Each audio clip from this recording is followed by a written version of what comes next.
Good morning. Thank you all so much for being here. Thank you all for coming to our lovely headquarters here. We're here to talk about voting rights.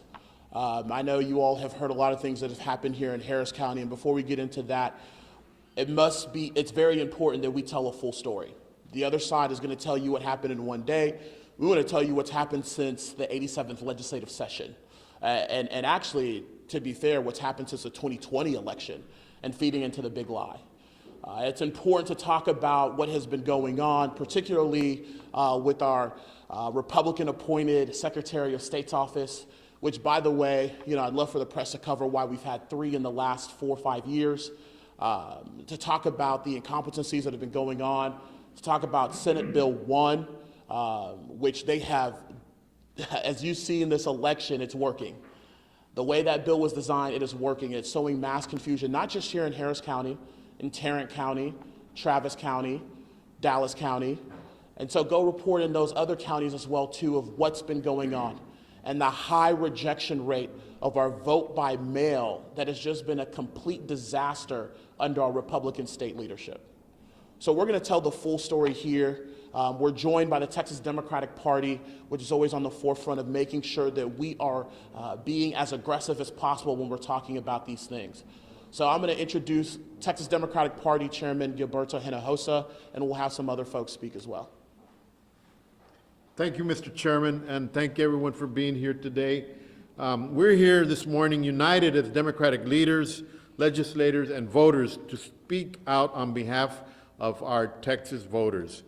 Today we want to say to Texas Republicans, we won't be your scapegoat, nor will we allow you to shift blame away from the disaster, as you recently called it, that is a consequence of your failed administration and your inability to completely manage all aspects of the election.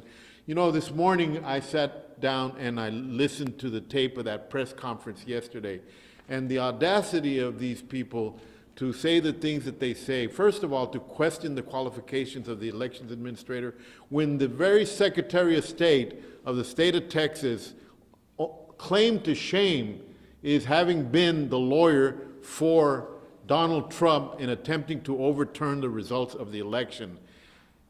These folks are the same folks that when we started trying to get voter registration cards from the Secretary of State's office said they didn't have any. They have made it elite. They have refused to allow us to vote, to register online, and set up a system that probably 48 states in the country have today where you can register to vote online, and they want us to register with paper ballots.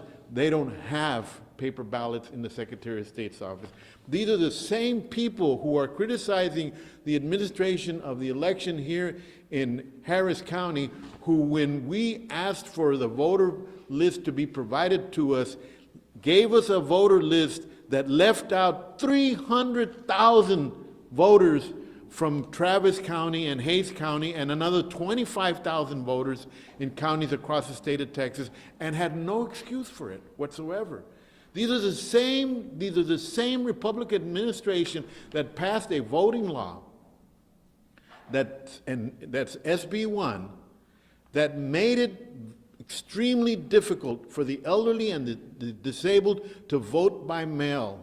And as a consequence of what they did, today in the state of Texas, we had 40%, up to 40% of the applications being rejected because the elderly in this state and the disabled people were confused by the myriad of requirements that they set up in order to confuse them. These are the same people that are criticizing us. Let me tell you something. A lot of these applications were rejected because the voter put down their driver's license number in the application. The Secretary of State's office, because of their connection to the Texas Department of Public Safety, has every single voter's driver's license number in the state of Texas. Yet, even though they were obligated to do this, they failed to provide the counties with these with these driver's license numbers until people had already submitted their applications, had them rejected. And what is worse is that When our elections administrators and county clerks who are running elections across the state of Texas saw these rejected applications and wanted to do something about it, were prevented from doing it because the Republican Party made it a crime, a felony for them to pick up the phone and try to help an elderly person that is confused by this confusing law that was specifically intended to confuse them. This is the kind of conduct that this Republican administration and the Secretary of State has engaged in to discourage people from going out to vote. In a democracy where we're supposed to encourage people, they have made it difficult for people to go out and vote. And they all did it following the corrupt Donald Trump's big lie. When it was clear that in the state of Texas in 2020, there was no proof of voter fraud across the state of Texas, yet they enacted these laws solely to prevent people of color and the disabled and young people from going out to vote because they know that that is the only way that they can stay in power. So we are here today to expose the hypocrisy of the Republican Party. We are here today to make sure that the people in the state of Texas know that the confusion that was caused as a result of these laws that were passed by the Republican Party was not an accidental confusion. It was an intentional confusion designed to prevent people from voting. And we are here today also to tell the voters of the state of Texas that we will not tolerate that. That we will start a campaign that says, let the people vote. Let the people vote. That we will start educating the voters across the state of Texas about these laws that were designed to prevent them from voting, to make sure that they know that they can vote and that these Republicans cannot stop them from voting, and that we will do what we need to do to train more election workers, to recruit more election workers, and to make sure that they're not afraid of being criminally prosecuted. Because in counties like Harris County and Bexar County and in the Rio Grande Valley and in Dallas County and Travis County, and these where 70% of the people of the state of Texas, we have democratically elected district attorneys that will not use these laws to persecute election workers who are trying to help people to go out and vote. So folks, let the people vote. That's the campaign that we're going to ensure that people will be prepared for the November election, and we will hold the Secretary of State accountable for his malfeasance and his corruption in running this election in 2022, and make sure that we do not have a repeat of it in the general election. Thank you. Let me bring up Jamar Brown, who's our co-executive director of the Texas Democratic Party. Absolutely. Thank you. Thank you, Mr. Chairman, and thank you all for being here, and thank you for having us today. One of the things that's very important that the chairman just discussed is we're talking about a new law that's in fact right now. We're seeing that across the state, and we've seen the clear negligence in this election across the state. It's fundamentally important to make sure that we're doing everything possible to protect the vote. And as the chairman said, we're doing all of that. We believe that Texans deserve better. We believe that every Texan deserves their right to vote and deserves their right to vote in an effective manner. What I'll share with you is what we've seen is a clear negligence. We've seen clear inadequacies in this primary process. As you all know, we just finished an election just a few hours ago, if you will, and we're still actually waiting on results across the state. But some of the things that we've seen is, we've seen Dan Patrick, who shepherded this law through the legislature. We've seen him break the law himself in the aspect where he sent out mail ballot applications. We've actually sent a letter to District Attorney Jose Garza in Travis County asking for a criminal investigation for this very thing. We have to ensure that people are following the laws that they actually pass. What's important also to see here is we've seen over 300,000 people left off voter files. We've received thousands and thousands of calls into our voter protection hotline where people were having issues with their mail ballot applications, where people were having issues getting to the polling locations, where people were having issues knowing what precinct they were even supposed to be at to actually go and vote across the state. And so we're seeing that across the board, and there's a clear responsibility. with the chief elections officer of the state to make sure that everyone is able to vote and that the process is fair, the process is smooth, and the process is efficient. We also saw, as part of the Secretary of State's office, we also saw where election workers were not trained. They were trained late. We also saw in places where they were late in sharing advisories with campaigns and with election officials across the state. And so we're standing here together to ensure, going just through this first election with SB 1 in effect, we're talking about voters, thousands of voters that we've heard, not only here in Harris County, but in all counties across the state, where they face different issues because the election administrators did not receive the support, the resources, and the information that they needed to have from the Secretary of State's office. And so I believe that's important.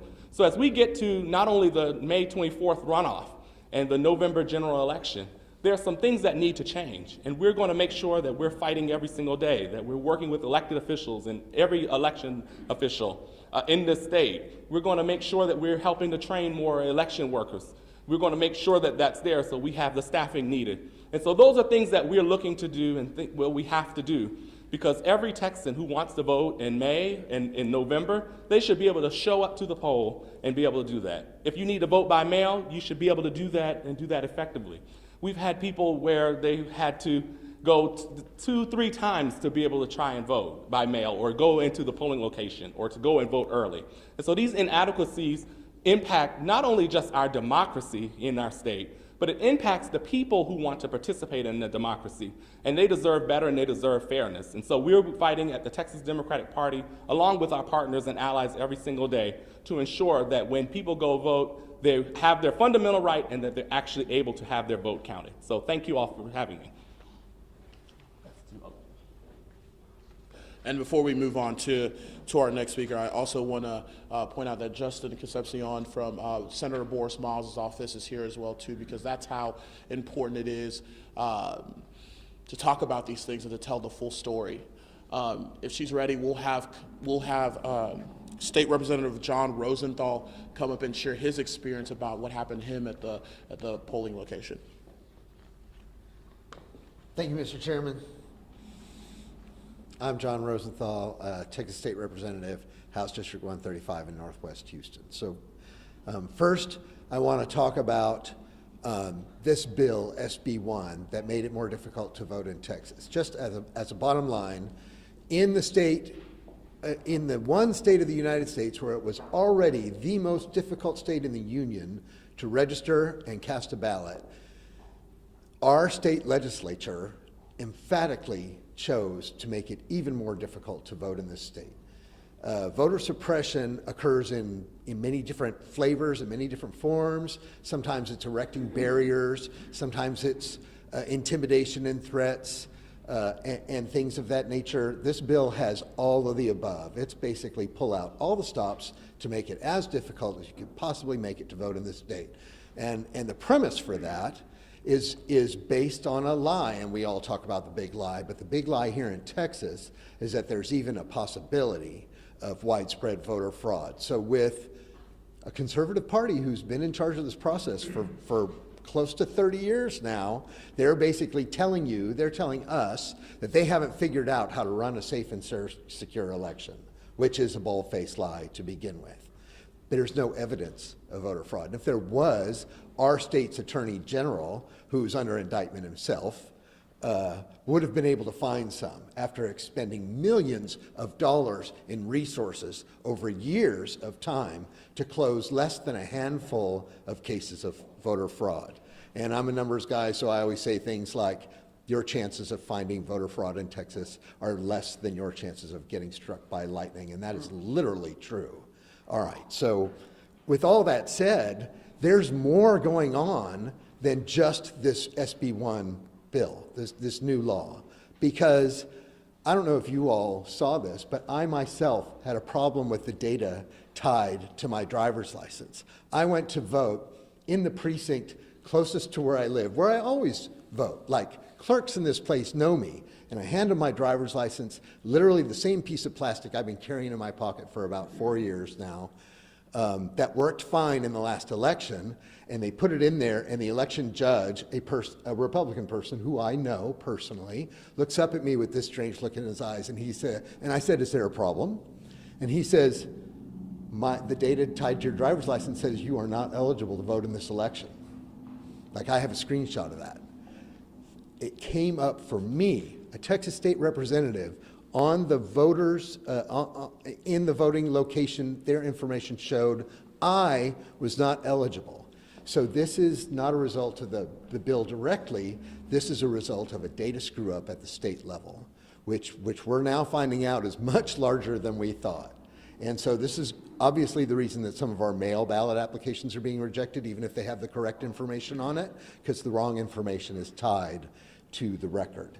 So I went through a process to cure that, but I'm a pretty bold guy. How many people are going to just walk away and say, oh no, I'm not gonna, like they offer me a provisional ballot? People know that we've had folks sentenced to jail, to years in jail for casting a wrong provisional ballot or an improper provisional ballot. So it's voter intimidation in the highest form. It's hard to imagine that this data issue is not another layer on top of that. We all need to speak out against it. We all need to do something about it. The whole point of representative democracy is you want the people to vote. You want the people to pick the representatives of their choice, all right?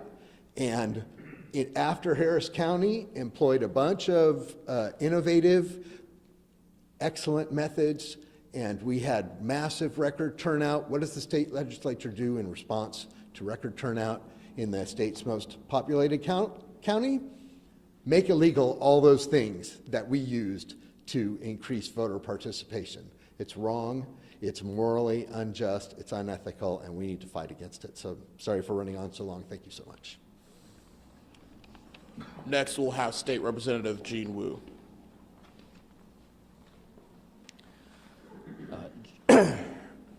You know, the thing that shocks me about this is why is anyone actually surprised that this happened? We've been telling you that this was going to happen since last year.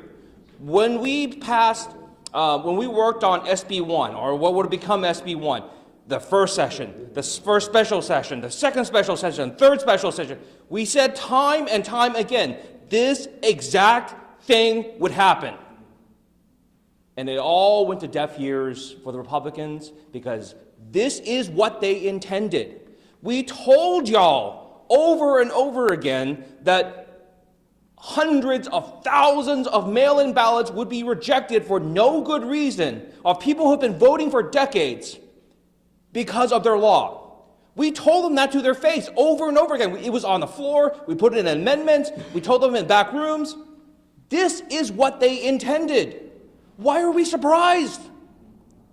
We told them that the laws that they passed would create these massive delays. Why are we surprised? We told them that a demand for a paper trail, as we have done in Harris County, if you want safety, if you want security, there is a time cost. We have been telling you this over and over and over again. No one has been listening. And the words that have fallen on our Republican colleagues in the legislature, the governor of the state of Texas, the lieutenant governor, the speaker of the House, they all knew that this was going to happen. This was the intent. If you demand extra security, if you demand extra assurances, if you buy into the big lie and say there's fraud everywhere, and we demand accounting, this is what happens. Tarrant County uses the same voter system that we did. They had the exact same problems. But guess what? We're like 5 times the size of Tarrant County. Did you hear the lieutenant governor say one word about Tarrant County, a Republican-controlled county? Did you hear the governor say one word? Did you hear the Secretary of State say one word about Tarrant County? No, because that's the plan.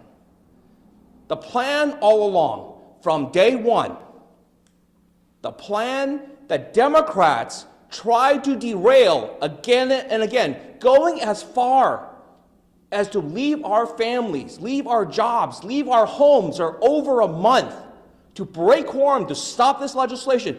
This is what we were trying to stop. This is what we were trying to stop. But their desire for this was too great. You know what? In 2020, when Donald Trump pushed the lie that there was rampant fraud everywhere, that he should be reelected as president, that he was actually reelected as president, that lie, all of us elected officials knew that was bull. But some of the Republicans heard it and say, you know, he's got something there. That sounds like a good idea, because we know that the state is turning Democratic. We know that Beto has a chance, and has a good chance. And so if Beto wins, and wins by small margins, they want to be able to come in and sow doubt into everything. They are willing to create chaos in our democracy for their political gain. And this is what we should have been expecting all along, because this is what they've been telling us that they were doing all along. Again and again, no one was listening. I'm going to bring up Congresswoman Sheila Jackson Lee, who is fighting the good fight in the federal government.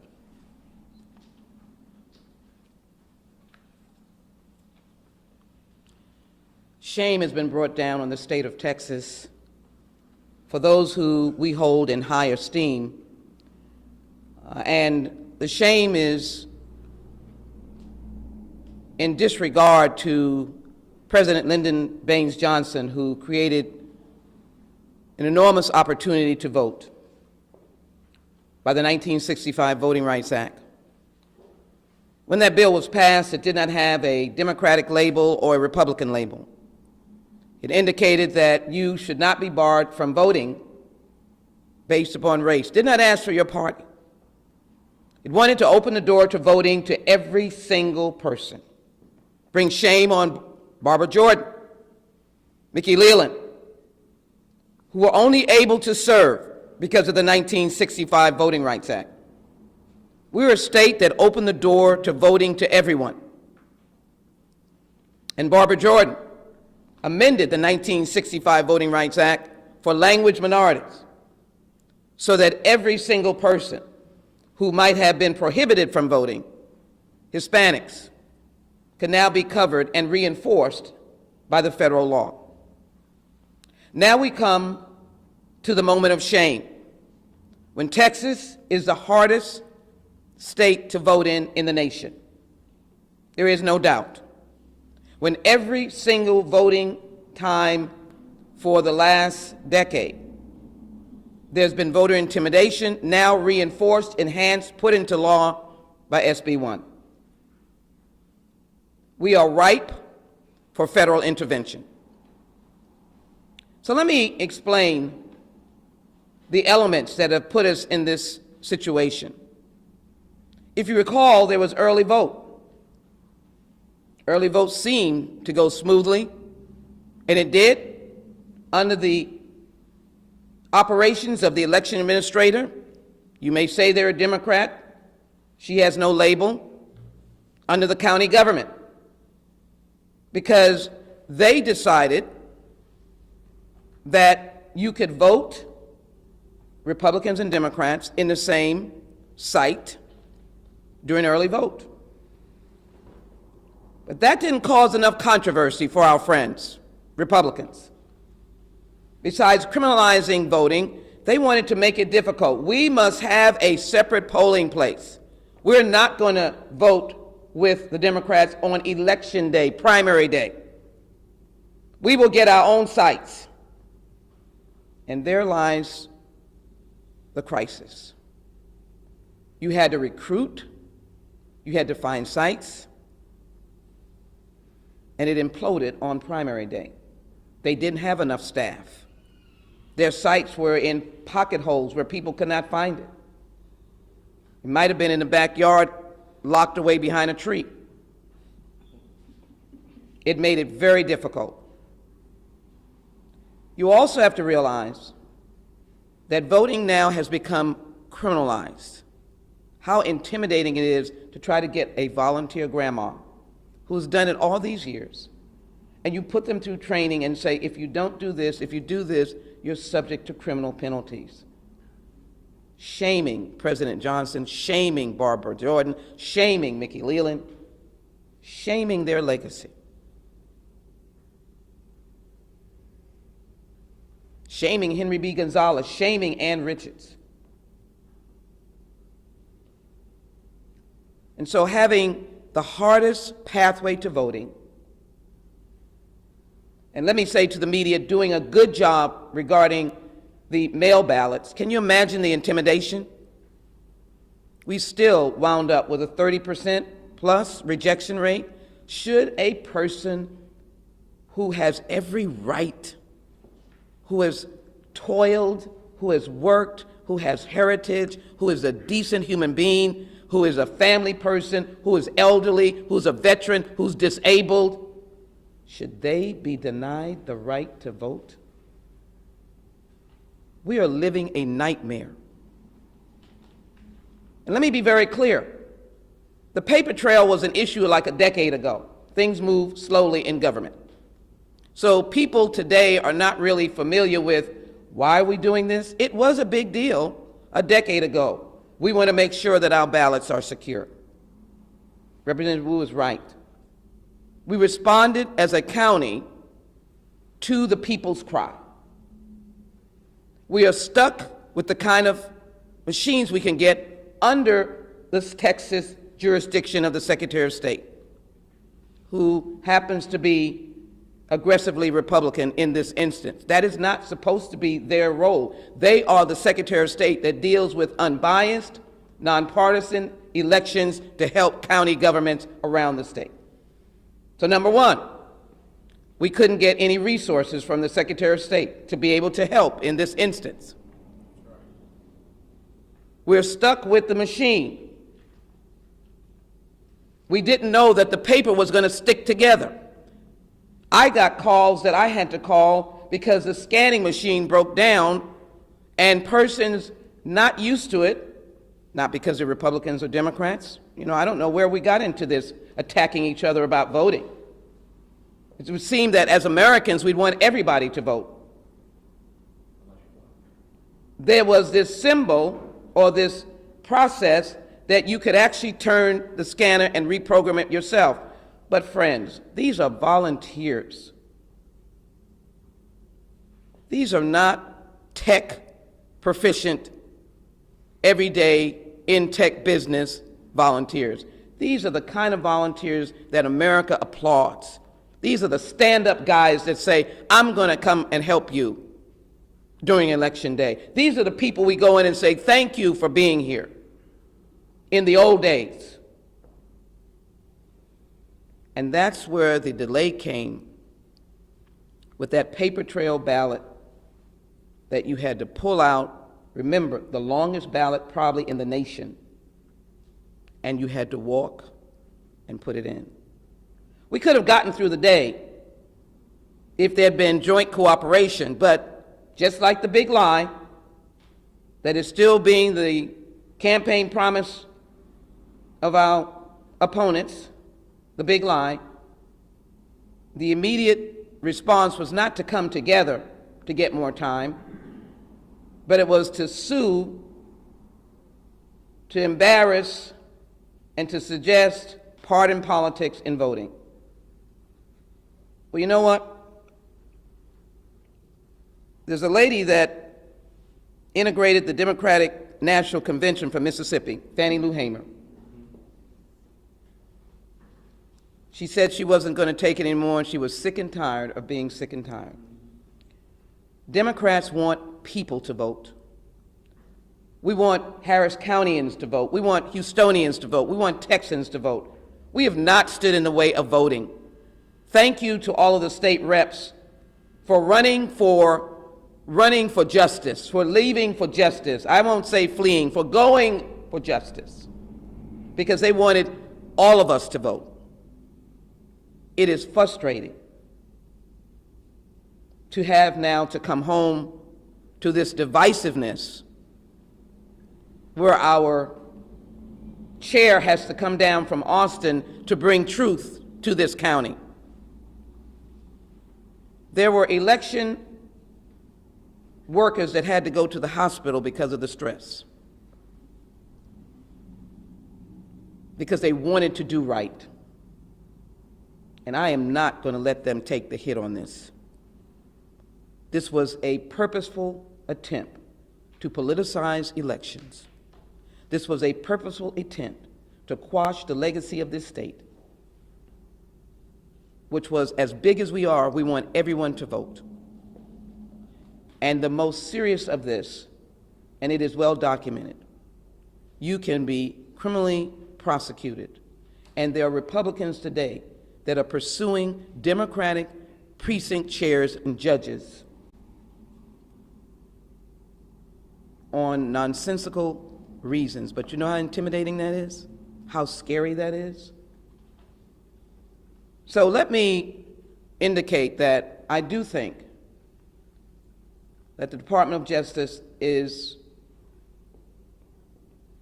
crucially needed before we move into November, which is going to be the nightmare. That is going to be a serious moment.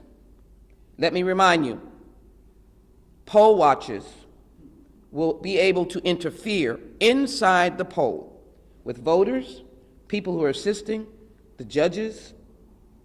They will most likely be in this neighborhood, where Barbara Jordan grew up and Mickey Leland. They will most likely be in the East End, or maybe Gulfton. For those elderly, young, minority, disabled, because maybe they will try to make it there because they're so frightened about the mail ballot, they will be looking at them. And they will make an effort to charge people criminally. Some people have said there have been fistfights at the polling places. I don't want that to happen. But I do know that we have some very serious preparing to do to avoid dangerous behavior in the November election.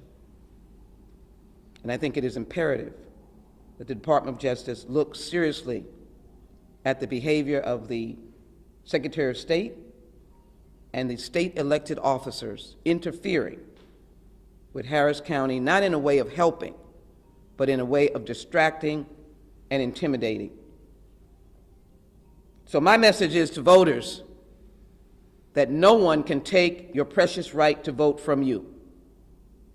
We are standing here today to give warning, not to you, because we want you to come, but give warning to those who would politicize and make partisan the act of voting, the act of counting, which, as I close, be very clear, the Democrats joined in the TRO to ensure that night that they were not criminalized and they could continue to vote. Make it very clear.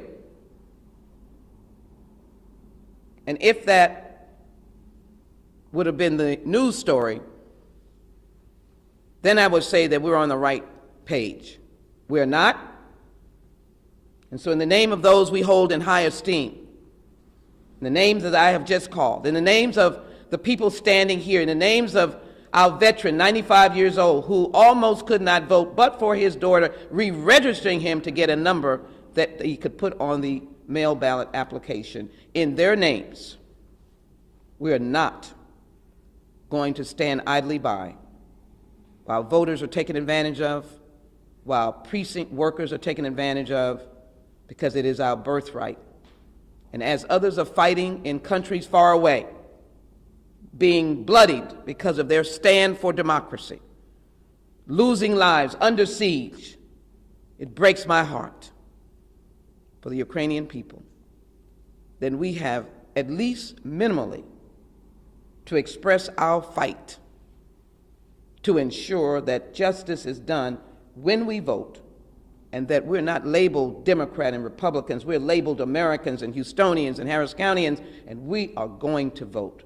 So whatever you choose to do, the party that is still standing on the big lie, I'm going to stand on the American flag and stand under it and the Constitution, because that's what voting is, your birthright.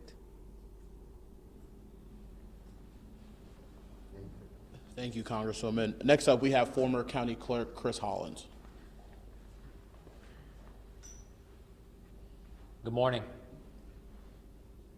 In 2020, right here in Houston, in Harris County, we did everything that we could, even in the midst of a global pandemic, to ensure unparalleled access for voters to be able to exercise their constitutional right at the ballot box. And we didn't do that for Democrats, we didn't do that for Republicans. We did that for American citizens who are guaranteed this right by our Constitution and its amendments. And so whether you were black, white, or brown, regardless of the part of town that you lived in, regardless of the language that you spoke, what religion you practiced, who you loved, if you were in Harris County, if you were in Houston at that time, you could vote, and you could do so safely, and you could do so conveniently, and you could do so with the peace of mind that your vote was going to be counted. And we did not do that alone. Hundreds of civil servants at the county clerk's office at that time, thousands upon thousands of volunteers from our community, partners in the business community and nonprofits and civil rights and human rights groups came together to help us guarantee and protect democracy in the Houston area in 2020. And the results spoke for themselves. Nearly 1.7 million of our neighbors came out and exercised that constitutional right, that right to vote that our ancestors bled and died for, and that we protect today. And we should have been proud of that. We were proud of that. We set a national standard for what voter access looks like. And numerous jurisdictions across this country have followed our example to this day. But Republicans in Austin immediately went to work to try and tear that down. They immediately went to work to make voting more difficult, less safe, less accessible to American citizens. And they did that despite not only this being the most accessible election in the history of this state, but it was also the safest and most secure election in the history of the United States of America. And that is not a quote from me, that is not a quote from Houston or Harris County or Democrats, that is a quote from Donald Trump's Department of Homeland Security. And in addition to that statement, our Secretary of State's office then declared this to be a safe and secure election, and we were very proud of that. But again, our governor, our lieutenant governor, so many Republicans in Austin went to work immediately to begin to break down these threads of our democracy, to make it harder for Texans like you and me, for folks in Houston who are older, who have disabilities, who have challenges when it comes to access, to take away and break down their constitutional right to vote.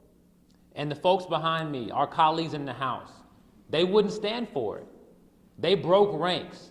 They took the fight from Austin all the way to Washington, D.C. to demand protection of our right to vote, this critical right in our democracy that makes America what it is. And they stayed there, and they left their families and their jobs and their livelihoods. And they fought. But Dan Patrick, not once, not twice, but 3 times, called for a special session of the legislature to pass these voter suppression laws.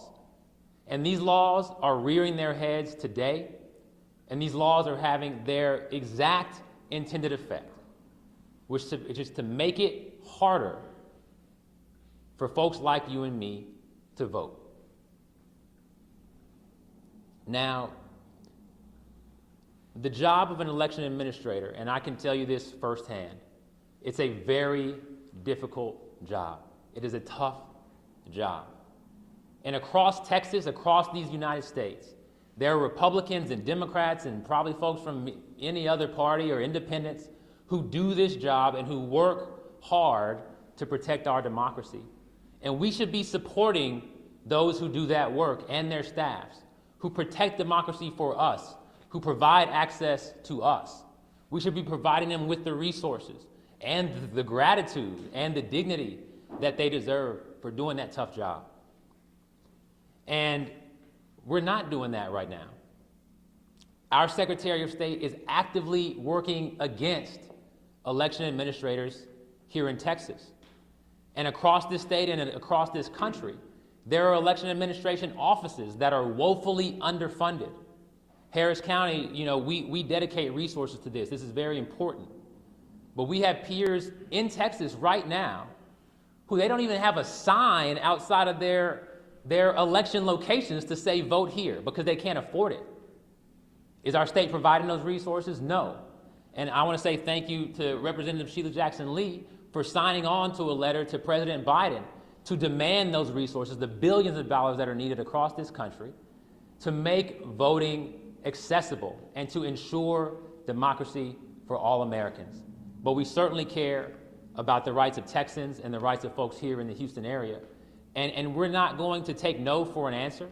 The things that we put in place, the thoughts that we put in place and that we enacted in 2020 to make voting easier, to make it simpler, we're going to keep doing that. And we're going to keep fighting in Austin and in Washington to demand that our rights as Americans, the right that we have by birth or by our oath to this country, is protected. And that we can participate in a fair and free democracy that is going to keep this a free country. I'll stop there. Thank you. I promise we have two more and then we'll take questions. And I'm going to bring up Deputy Chair of our primary committee here at the Harris County Democratic Party, Rob Itchison, to talk a little bit about the process of what we saw Tuesday and throughout early vote. So here's Rob. Thank you, Otis. My name's Rob Itchison. I'm the Deputy Chair of the Harris County Democratic Party primary committee. So I've been deeply involved in the administration of this election from the party side of things. I also stand before you here as a former election worker who Ken Paxton tried to indict for my work in the 2020 presidential election. I say he tried to indict. He tried and failed to indict me in Montgomery County in secret. So this stuff is pretty personal to me and my family. So we've always asked our election workers to do hard work. That's not a new thing. Our election workers do challenging work. We need to understand that. So we need to understand that our election workers, they have to understand the rules. Those rules that are pretty complex. We ask them to administer those rules. We ask them often to explain those rules to voters. They got to do that while we ask them to run a logistic operation that involves managing lines, that involves dealing with equipment, all at locations that are temporarily retrofitted for an election. There's no election building. We use buildings that are designated each election cycle separately. So we're asking them to do this very difficult work. On top of that, our election workers, so in addition to working at these election sites, we ask them, most importantly, to exercise good judgment. While doing all of this, we say, you election worker, in fact, the election code requires them to exercise discretion, good judgment, hard decisions. That's part of being an election worker. So let's be clear, our election workers are and always have been the unsung heroes of our democracy. That's right. Okay. We all need to understand that. Everyone in Harris County, everyone in the state, everyone in the country needs to understand that. And these people, they're tough. They can take a lot. But now we've got SB1, okay, where Texas Republicans have said to our heroes, our election workers, they said, hey, do that same work, that same difficult work that every election cycle is always challenging. But now you, election worker, you can go to jail for an honest mistake. Okay? For an honest mistake. And on top of that, we haven't heard this today yet, Republicans have empowered hyper-partisan poll watchers who, let's also understand that the Secretary of State has created guidance where they encourage poll watchers to act like vigilantes at locations in order to manufacture problems so they can try to justify their voter suppression law. It's a strategy of intimidation, and it permeates elections across the state now because of SB1. And let's be clear, election workers from full-time employed folks at the elections administration offices and county clerks across the state, to poll workers at election sites, to folks working in central counting stations, to folks working on ballot boards.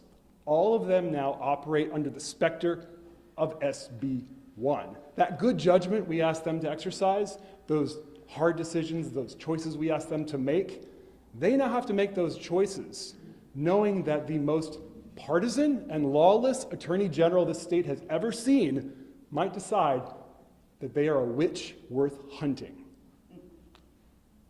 It's shameful. It causes a chilling effect. It causes a culture of intimidation, and there's no place for it in our state, and I stand here united to fight it. Thank you. Thank you, Rob. And then I also will have our League of Women Voters member and a suppressed vote by mail voter, Pam Gaskin, who's coming all the way from Fort Bend County. Good to see you. Good to see you. Good to see you. Thank you and good morning. A wise man once told me, if you're going to tell a lie on me, I'm going to tell the truth on you. So today we're telling the truth. Here's the story. The story is not about Harris County not getting in their vote count by 7 p.m. the day after the election. The election code says that you have to canvass the votes. And guess what? Our military men and women have an extra 4 days to get their ballots in, so all the votes can't be counted until at least 4 days after election. That's the truth. All the votes are not ever going to be counted within 24 hours of the election. Just not, it's not in keeping with our law. Second, every county in Texas experiences damaged ballots. Let me credentialize for a moment. I have worked on the ballot board. I have this experience. I have registered voters in both Fort Bend and Harris County. So I have some experience with this. Every county has damaged ballots, and you have to deal with those damaged ballots, and guess what? It is a labor-intensive process to get it right. Because one thing that I know from working on a ballot board is that election workers, the election officers and workers that I worked with in Fort Bend County are all people who want to do a good job, an excellent job, and make sure that every voter's vote is counted. Now let me talk about mail-in ballots, because I'm a victim of a mail-in ballot fiasco. But it didn't stop me because my vote was cast. But I worry about people who are similarly situated to me. I am a senior citizen. I will be 75 years old tomorrow. I'm probably in pretty better shape than most 75-year-olds, and I still got a lot of fight left in me. But think of the 75-year-old who has problems with mobility, who has problems just getting in and out of bed even. And they get a rejection letter and they say, well, you know, this is not a fight I can fight today. It's going to take every ounce of energy for me to just get up and do my activities of daily living. Let me say this to the Republican Party. You have made a mistake with Senate Bill 1. If you claim to be as for the people as you are, admit your mistake, fix this, and let us get on with our first right of citizenship, which is the right to vote. It should not be taken away, it should not be suppressed, and it should not be abridged in any form or fashion. That's the truth. Media, the real story here is about those some thousand ballots that were thrown out, not the 1,600 ballots that were damaged. The ballots that were thrown out because of these silly rules about ID. Remember, every citizen who requests a mail-in ballot is already a registered voter. All we are doing is attempting to exercise our right to vote. So the truth is that we have ballots that have been thrown out. Ask about those. Call into account those. And you will find out that most of those ballots, those ballots are Democratic ballots and Republican ballots. Republicans used to vote a whole lot more by mail-in ballot than Democrats do. I don't know what it is now, but they're throwing out their own votes. And so if you want to talk about and sow the seeds of distrust, fear, and intimidation, then you'll keep reporting on those 1,600 ballots. If you want to tell the truth, if you want to inform and not incite, you will talk about those ballots that got thrown out. Thank you. Thank you all so much. As we close, before we take questions, one of the things that we've talked about here in Harris County is what happened with our ballots. I know people are frustrated. I know there was a process that we are going to improve on. In fact, before Tuesday happened, we already agreed with the Republican Party and the election administrator's office to do a postmortem, have a meeting. We are going to do that. We're also going to have a town hall with our election workers. We're going to invite the election administrator's office to come and listen to what the election workers went through on election day. That's how you solve problems. You engage the voters, you engage the people that are in the process. We're also going to put pressure on the Secretary of State's office. We have legislators here. You cannot pass a bill like SB 1 and not educate the voters about the changes that you've made. That makes zero sense. That's why this bill has done exactly what it's designed to do, and now they're instilling fear. A senator from Senate District 7 yesterday was talking to you all about irregularities. You know what he's doing? He's laying the foundation so that way in November they can question the very same election that they're going to benefit from. How can you have irregularities when we have 10 days to still canvass and make sure that every vote is counted? Do not let them do this. Do not let them cast doubt in your mind that your voice doesn't matter or that your vote won't count. Democratic neighbors, Republican friends, independent voters, check on your status. Visit the Secretary of State's website. Make sure your driver's license ID, make sure your Social Security number is aligned. Legibly put your email and your phone number so that way they can contact you and create those mistakes, because we don't want the same thing that happened to Representative Rosenthal happen to anybody else that is trying to express their freedom to vote. Make sure you're doing that. And the way we fix this problem, it's simple. November 8th, 2022, you make sure you elect Beto O'Rourke. You make sure you elect more Democrats than Republicans so we can fix the mess that the Republicans continually put us in. And it starts with your vote.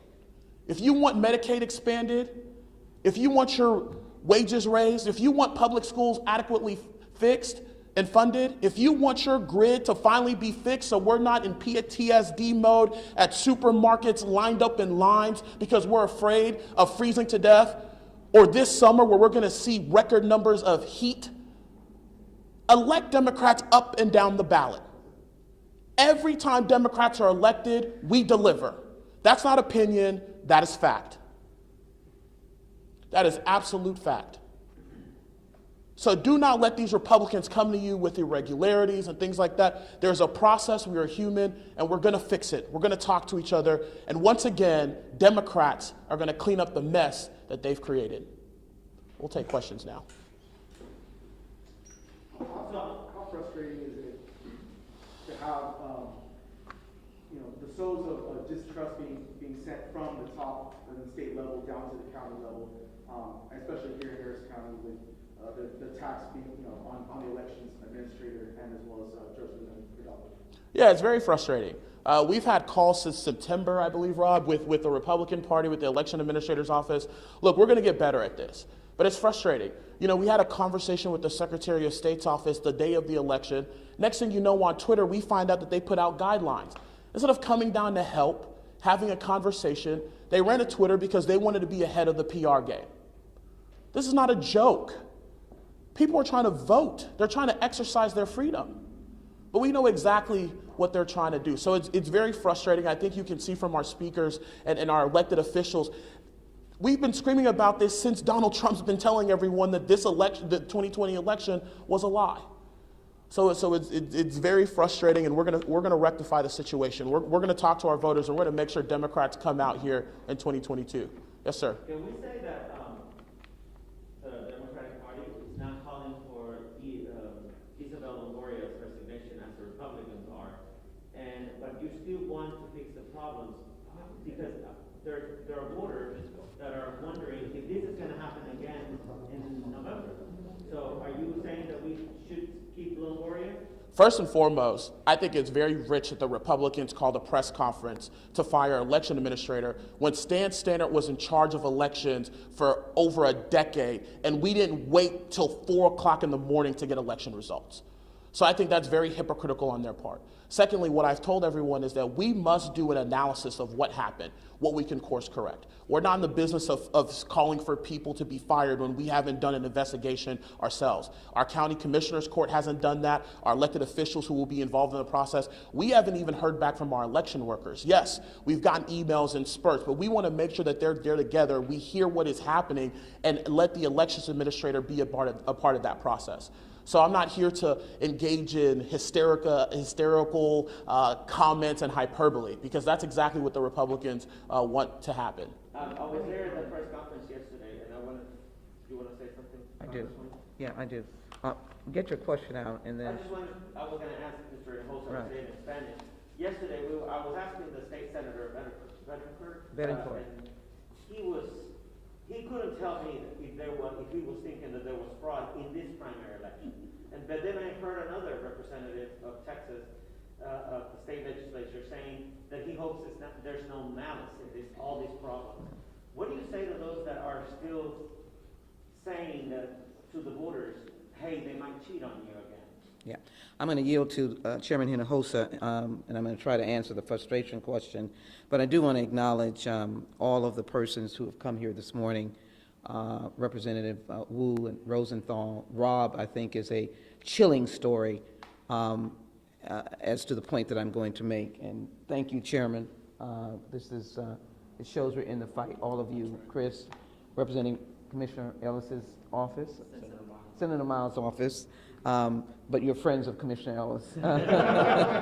But you're representing our very good senator, and thank you, Pam, very much. Let me tell you what is being created here. It's a battleground. I think when you use the word frustration, no, it's a battleground. It is pitting plain volunteers. What is Rob? He's a plain volunteer. And he has the horror of potentially having been indicted just because he decided to be a good guy. The intimidation of talking about firing an election administrator, which, by the way, Chris Collins, I think, was hit with so many lawsuits and challenges in the middle of his effort to open up voting in the midst of the pandemic. The county attorney was responding to those lawsuits. And I think what happened there is that people were so under the oppression of the pandemic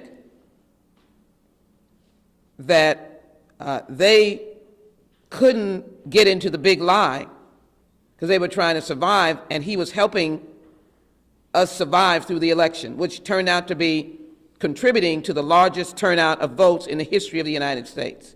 So what we're seeing now, the leaves are parting. The pandemic looks like, through the leadership of President Biden, Vice President Harris, that we're on the other side of it. And so what should be done now? The intimidation, the battleground attitude, and what gets headlines? Firing people who you think are Democrats and blaming them for what you have done, criminalizing voting and not giving resources and running to the media with a big lie. So my point of this is to, as Chairman Hinojosa comes, is to really, what we need to do is we've got to take the stigma away from voting from people who are now going to be looking to the runoff and then looking to the general election, because stigma in voting, meaning it creates fear and you stay home. That means the party advocating the big lie is the victor. And I don't want to leave today by not saying to voters, you are the victor because you have the vote. That's right. And you can make the difference. And you can hold your vote for what you want to see in your life. And that's what we're standing here for, is to get out and vote. We'll fight the intimidation, we'll fight the stigma, we'll fight against these dastardly laws, but do us a favor. Democrats want you to vote. And as our chairman has said, you know that we can not only deliver, but we can get results. That is the important point of this. And so voting is our salvation. Chairman, thank you so very much. Let me, you wanted me to respond in Spanish? Okay. In your own words. Yeah. In the church, they say in your own way. It was my first language anyway. But let me just say, it's ironic that I listened to the press conference this morning, as I mentioned to you all. My communications director had recorded it. And the biggest complaint was the going past the 24-hour requirement, right? And the irony of this is coming from Republicans that they're still counting the results of the 2020 election. I mean, so this is what was just absolutely ridiculous about this complaint. But let me tell you, uno de los problemas que nosotros hemos tenido en las elecciones aquí en el estado de Texas ha sido participación de parte de los votantes hispanos. En nuestra cultura, mucha gente no ha ido a votar porque están intimidados del proceso. Tienen miedo que no lo van a hacer correcto, tienen miedo que los van a acusar de hacer algo ilegal.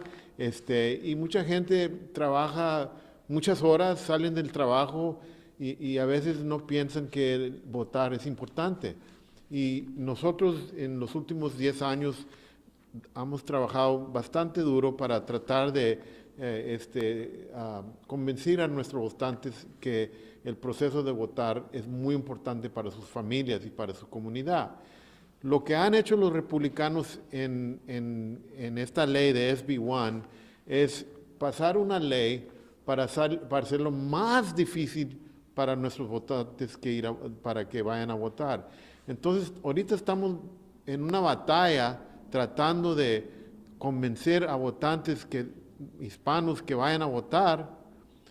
Al mismo tiempo, los republicanos están tratando de convencerlos que no vayan a votar, porque a lo mejor van a hacer algo ilegal y van a cometer una ley que los van a causar de tener cargos criminales. ¿Ustedes no quieren que se vaya la señora Longoria?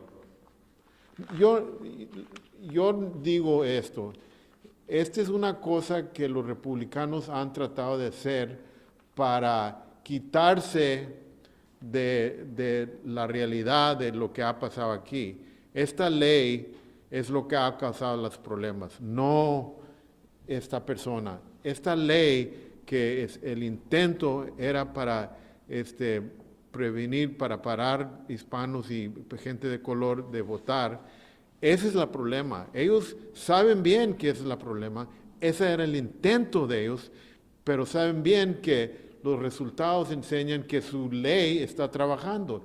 Entonces ellos quieren quitar la conversación de su ley legal y dirigirla a una persona para tratar de enseñar que la razón que hubo problemas era por ella. No, la realidad, la razón que tuvimos problemas era que esta ley hizo lo que debía de haber hecho, que es hacerlo más difícil para personas que vayan a votar y convencer a nuestra gente que a lo mejor no vale la pena de ir a votar.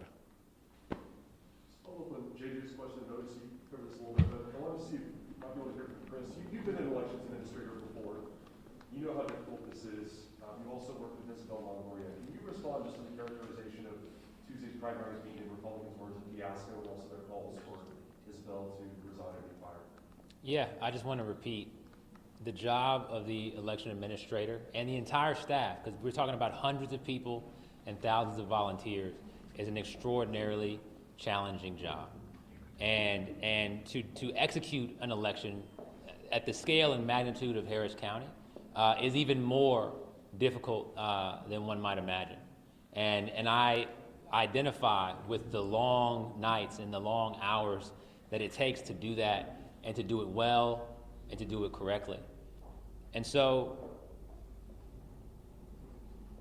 the important thing here is that every single vote that gets cast is counted, and every single citizen who casts their ballot and who wants to vote is able to do that. And that's what we're fighting for day in and day out, certainly on and around Election Day. We are dedicated, and I'm sure the election administrator's office and the broader government here in Harris County are dedicated to ensuring that that is the case.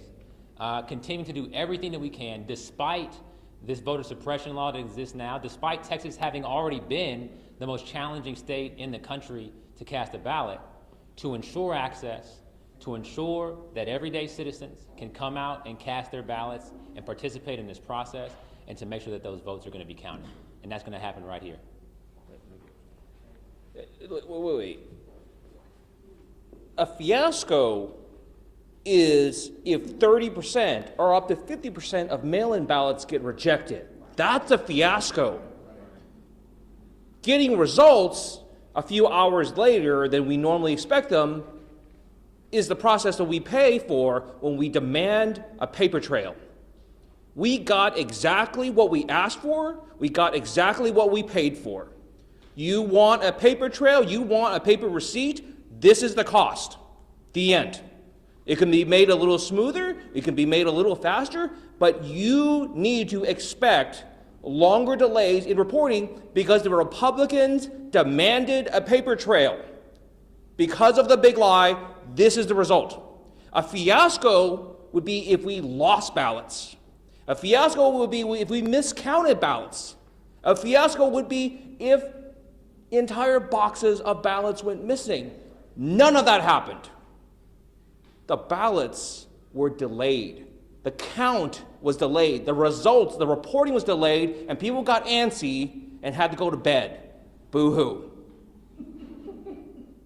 A fiasco is if people who have a right to vote are rejected for technical and nonsensical reasons. That's the fiasco. The fiasco that is here is the bill, the legislation that Dan Patrick and Governor Abbott passed. Representative, follow up. Speaking of Dan Patrick, he put out a statement afterwards saying what happened Tuesday is, in his words, why the Texas Senate will continue to pass even stronger election security reforms. How concerned are you with the next session coming up about further bills like SB 1? Everything that the Republicans have said, from Senator Bencourt to Dan Patrick to Secretary of State, we already told you they were going to say these things during the last session. We told you that they were passing these laws to build up to the point where they can do this, right? They knew to a T exactly how much this would affect Harris County. They were purposely passing those legislation. In fact, we told them, please include these provisions so they can count the ballots faster. Include these provisions so that we have better collection point. Include these provisions so it's not delayed so much. They specifically rejected those provisions. Why? This was the result they were looking for. So they can complete their narrative because they know that in 2022, their margins, even after their ungodly redistricting and gerrymandering based on racial lines, their margins will still get tighter and tighter and tighter. And they will follow the Donald Trump playbook and cast doubt into our most important institution, because that's the only way they can win. By casting doubt, by having people reject, by having people, to this day, you still have Republicans. The Attorney General's debate, you had grown-up adult human beings who could not tell you whether or not President Joe Biden won the election. This is the narrative that they're pushing. We've known they're pushing this narrative. We predicted it. We've told everyone who would listen that from the time they introduced this bill in the last year in the legislature, that this was the narrative that they were going to go for. And here we are, and everyone's surprised. And I also want to follow up with that and say it's really rich that Lieutenant Governor Dan Patrick is saying that he's going to, do more to pass more laws. He can't even follow the same laws that he's created himself. I mean, think about this. I mean, this is what we are dealing with here in Texas: hypocrisy, feeding into the lie, feeding an insatiable appetite for red meat.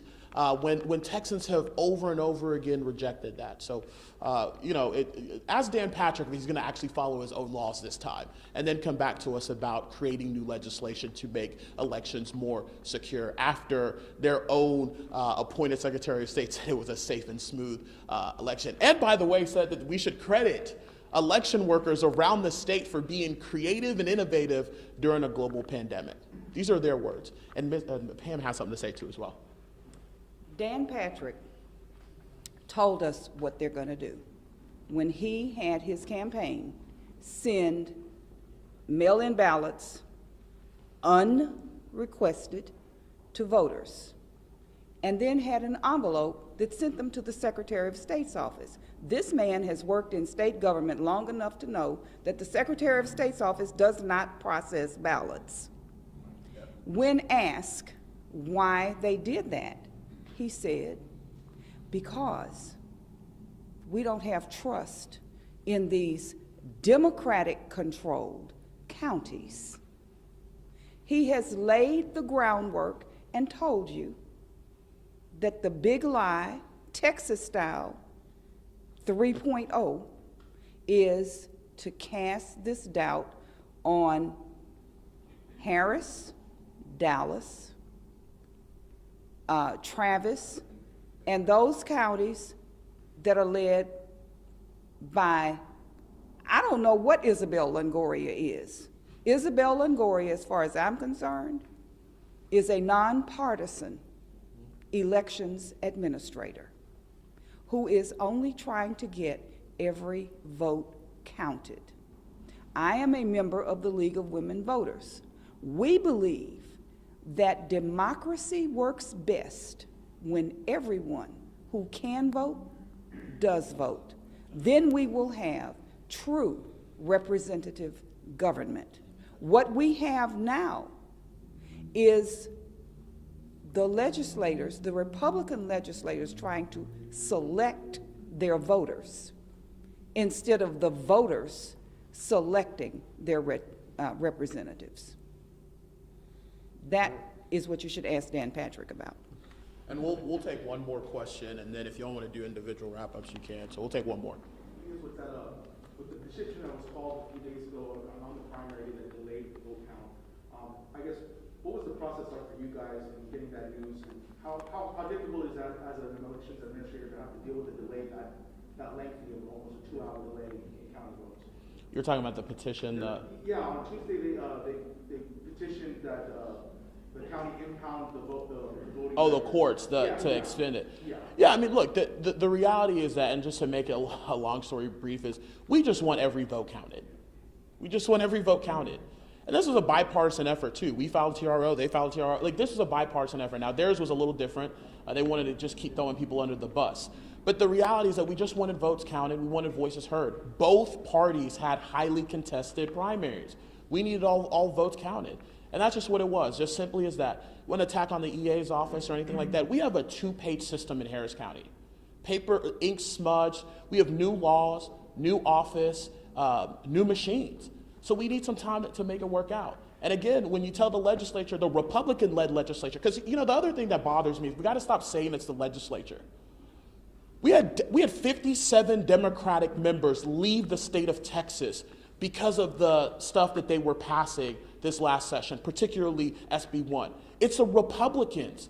It's the state leadership, which, by the way, it's been under Republican state leadership for 20 years. This is the mess that we find ourselves in over and over and over again. And it doesn't just start with the ballot box. Look at the grid. Look at our wages. We still don't even have Medicaid for people. So yeah, that question turns into things that's not being done, and we've got to rectify that. So yeah, it was quite the deal. So thank you all so much for being here. We really appreciate it. And if you have questions for any of these folks, I'm sure they'll be more than happy to answer.